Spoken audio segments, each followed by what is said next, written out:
Judas Iscariotes nasceu em Queriote, uma pequena vila no sul da Judéia, distante das movimentadas cidades da Galileia, onde outros discípulos de Jesus cresceram. Seu pai, um homem chamado Simão, era um comerciante de poucas posses, mas orgulhoso, que ensinou ao filho desde cedo o valor do dinheiro e a importância de manter a honra da família. Sua mãe, uma mulher piedosa chamada Débora, dedicava horas em oração, pedindo a Deus que abençoasse seu único filho com um propósito maior. A infância de Judas foi marcada por uma dualidade. Enquanto seu coração ansiava por algo além da rotina árida de Queriote, sua mente prática o mantinha preso às responsabilidades do lar. Ele ajudava o pai nos negócios, aprendendo a contar moedas e a negociar com viajantes que passavam pela região. Mas, nas noites silenciosas, quando o vento soprava sobre as colinas, ele se perguntava se havia mais na vida do que simples cálculos e trocas.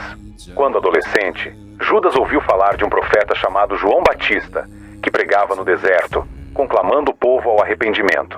Movido por uma inquietação que não conseguia explicar, ele deixou Queriote e seguiu para o Jordão. Lá, viu multidões se batizando, e algo dentro dele se comoveu. Não era apenas o chamado ao perdão, mas a promessa de que algo ou alguém maior estava por vir. Foi nesse período que ele ouviu os primeiros rumores sobre Jesus de Nazaré.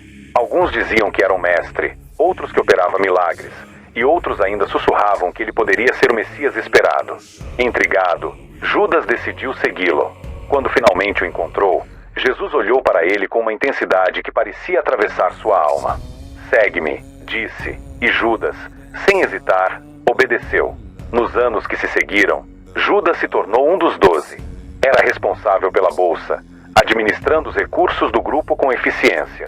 Enquanto Pedro falava sem pensar e João buscava intimidade com o mestre, Judas observava tudo em silêncio. Ele admirava Jesus, mas também se questionava. Por que ele não se declarava rei? Por que permitia que os pobres continuassem sofrendo se tinha o poder de mudar tudo? Essas dúvidas cresceram à medida que a fama de Jesus se espalhava.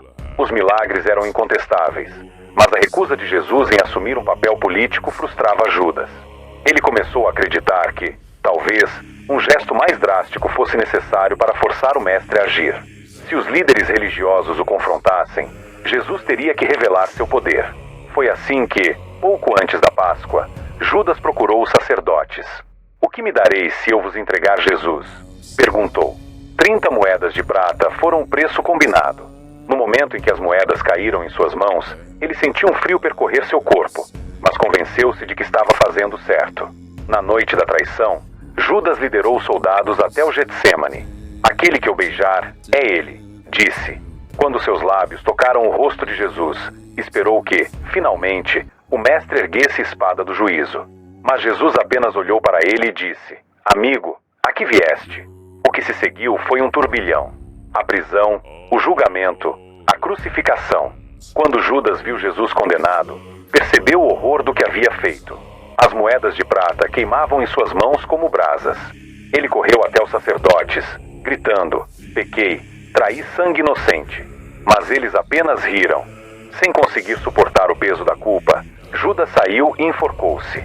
Seu corpo foi encontrado depois, balançando sob um céu escuro, enquanto em Jerusalém o verdadeiro sacrifício se consumava.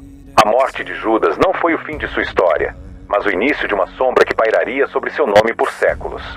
Seu corpo, retirado da árvore por mãos desconhecidas, foi sepultado sem honras em um campo distante, aquele mesmo que os sacerdotes haviam comprado com as moedas devolvidas do campo de sangue.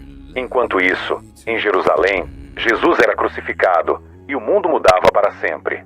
Nos dias que se seguiram à ressurreição, os discípulos se reuniam em segredo, tentando compreender tudo o que havia acontecido.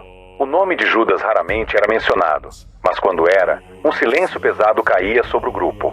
Pedro, em particular, lembrava da noite em que Jesus lavara seus pés, todos os pés, inclusive os de Judas.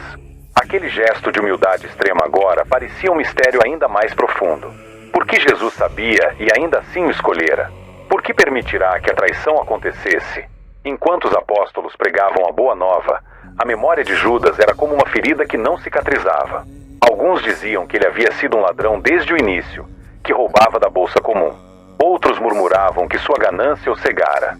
Mas poucos se atreviam a considerar a possibilidade mais perturbadora, que Judas, em seu próprio modo tortuoso, acreditara estar servindo a um propósito maior. Anos depois, quando os evangelhos começaram a ser escritos, o nome de Judas já estava gravado na história como traidor por excelência. Sua figura foi reduzida a um símbolo de perfídia, e poucos se lembravam do homem que, um dia, deixará tudo para seguir Jesus.